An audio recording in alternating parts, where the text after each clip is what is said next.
Hi అండి, అందరికీ నమస్కారం. Welcome to my channel. ఈ వీడియోలో ప్రభుత్వ ఉద్యోగులకు భారీ శుభవార్త ప్రకటన అండి. చెల్లింపుల పైన తాజా మార్గదర్శకాలు విడుదల. దీనికి సంబంధించిన పూర్తి వివరాలు వీడియోలో తెలుసుకుందాము. వీడియోని అయితే ఎక్కడే కానీ స్కిప్ చేయకుండా ఎండ్ వరకు చూసేయండి. అప్పుడే ఇన్ఫర్మేషన్ అనేది పూర్తిగా అర్థమవుతుంది. అలాగే వీడియో చూస్తున్న ప్రతి ఒక్కరు వీడియోకి అయితే లైక్ చేయండి ఫ్రెండ్స్. ఈ వీడియోని తోటి ఉద్యోగ పెన్షన్ మిత్రులతో అయితే షేర్ చేయండి. కొత్తగా మన ఛానల్ని చూస్తున్న వారు ఇంకా ఎవరైనా సబ్స్క్రైబ్ చేసుకోకుంటే వెంటనే మన ఛానల్ అయితే సబ్స్క్రైబ్ చేసుకోండి. దీని ద్వారా నేను చేసే లేటెస్ట్ వీడియోస్ అన్నీ మీ వరకు రీచ్ అవుతాయి.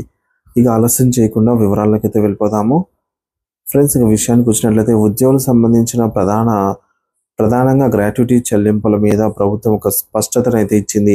పెంచిన గరిష్ట గ్రాట్యుటీ 25 లక్షలు పొందేందుకు కేవలం ప్రభుత్వం సివిల్ సర్వెంట్ మాత్రమే అర్హులు అని తెలియజేస్తూ ఒక అప్డేట్ అయితే వచ్చింది.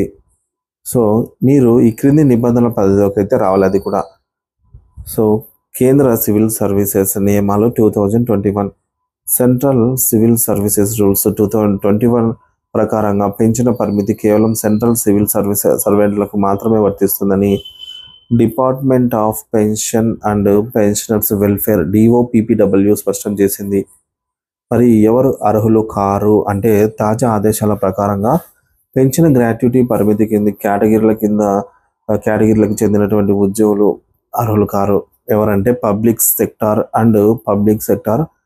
అండర్టేకింగ్ PSUs వీరు, తర్వాత బ్యాంకులు, తర్వాత పోర్ట్ ట్రస్టులు, reserve bank of India RBI, అలాగే అటానమస్ సంస్థలు, యూనివర్సిటీలు, రాష్ట్ర ప్రభుత్వ ఉద్యోగులు, ఇతర సొసైటీలకు చెందిన ఉద్యోగులు. ఈ యొక్క DOPPW వివరించిన ప్రకారంగా CCS పెన్షన్ రూల్స్ అన్నమాట. ఇవి 2021 CCS పెన్షన్ రూల్స్ 2021 మరియు CCS గ్రాట్యుటీ రూల్స్ 2021 కింద పదవి విరమణ ప్రయోజనాల నిబంధనలను రూపొందించే నోడల్ విభాగం DOPPW మాత్రమే అన్నమాట. మరి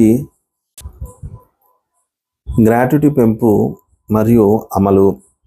కేంద్ర ప్రభుత్వం గ్రాట్యుటీ పరిమితిని ఈ మేరకు 20 లక్షల నుంచి 25 లక్షలకు పెంచింది. కొత్త నిబంధనల ప్రకారంగా జనవరి 1, 2024 నుంచి అమల్లోకి అయితే వచ్చాయి. కేంద్ర ప్రభుత్వ ఉద్యోగుల డియర్నెస్ అలవెన్స్ 50% చేరుకున్న కారణంగా ఈ యొక్క పెంపు నిర్ణయం అయితే తీసుకున్నారు. గ్రాట్యుటీతో పాటుగా అన్ని రకాల అలవెన్స్లు సైతం 25% పెంచడం అయితే జరిగింది. ఇది కేంద్ర ప్రభుత్వ ఉద్యోగులు ఒక పెద్ద ఆర్థిక ప్రయోజనం అయితే చెప్పవచ్చు.